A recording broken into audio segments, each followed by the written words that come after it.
আমার কথাটা এই অংশটুকু যুবক যুবতীরা খুব ভালো করে শুনেন। দিনী বোন, যাদের বয়স হায়েজ হয়ে গেছে, যাদের হায়েজ হয়েছে, এখান থেকে শুরু করে সবাই, যারা বালেগ হয়েছে আমরা ছেলেরা, সবাই ভালো করে কথাটা শুনেন।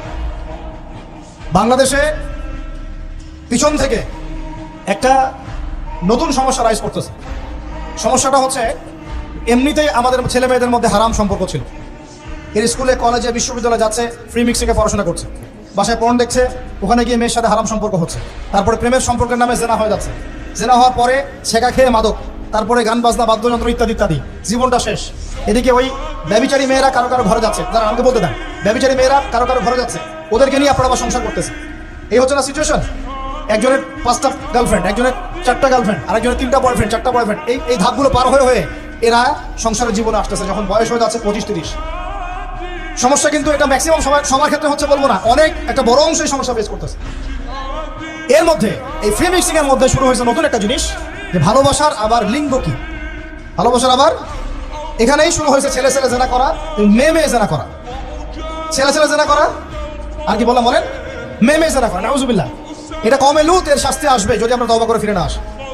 এর উপরে এখন শুরু হয়েছে ভালোবাসার আবার ধর্ম কি, ভালোবাসার আবার, আমার সাথে বলেন কি বললাম, ভালোবাসার আবার, এদিকে মনোযোগ দেন, ভালোবাসার আবার কি, ভালোবাসার আবার কি, এই কথাটা, এই স্লোগানটা দিয়ে কি করা হচ্ছে আপনারা শুনেন।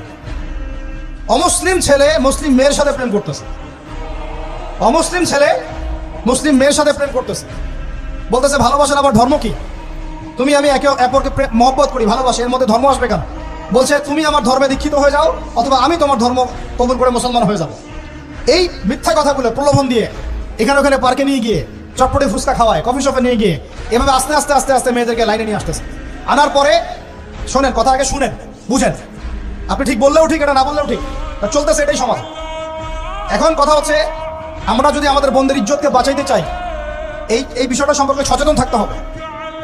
মেয়েদেরকে ফুসলিয়ে ফাসলিয়ে এভাবে প্রেমের জালে ফেলে শেষমেশ বেড়ে নিয়ে গিয়ে ধর্ষণ বা গণধর্ষণ করে মেয়ের ওই ওভারির মধ্যে ওদের বীর্যপাত করে দিয়ে ওই ছেলেটার কোনো খবর পাওয়া যায় না, লাপাত্তা হয়ে যায়।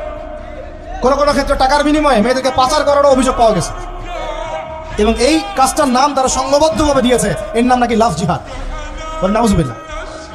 এবং বীর দর্পে ফেসবুকে পোস্ট দিচ্ছে, আজকে অমুক মেয়ের এটা করলাম, আজকে তমুক মেয়ের এটা করলাম।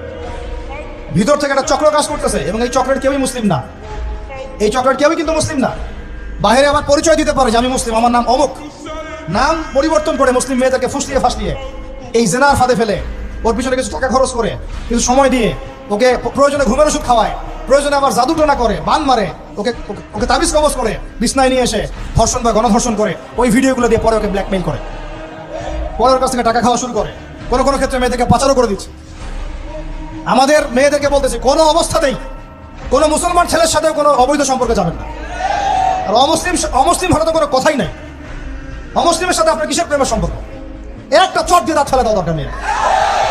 অমুসলিম ছেলের সাথে তোমার কিসের প্রেমের সম্পর্ক? পরে যখন এই ছেলেগুলো তোমাকে নিয়ে রেপ করে রাখবে, তখন তোমার আক্কেল হবে? তখন তোমাদের হুঁশ ফিরবে? তখন এসে আমাদের কাছে মেসেজ করতেছে, আমার এই সমস্যা হয়েছে, আমাকে আমি কি করবো বলেন?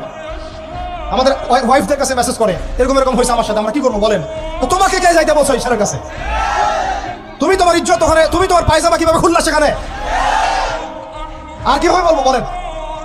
তুমি একজন মুসলিম ঘরের মেয়ে, তোমার ইজ্জতের দাম নাই, তোমার সম্মানের দাম নাই, তোমার ইজ্জত আবরুর দাম নাই। তুমি কেমন করে নগ্ন হয়ে বাইরে ঘুরতে পারো? তুমি কেমন করে একটা অমুসলিম ছেলের সাথে প্রেমের সম্পর্ক করতে পারো? কিভাবে তুমি একটা অমুসলিম ছেলের সাথে বেড়ে যেতে পারো? তার সামনে তোমার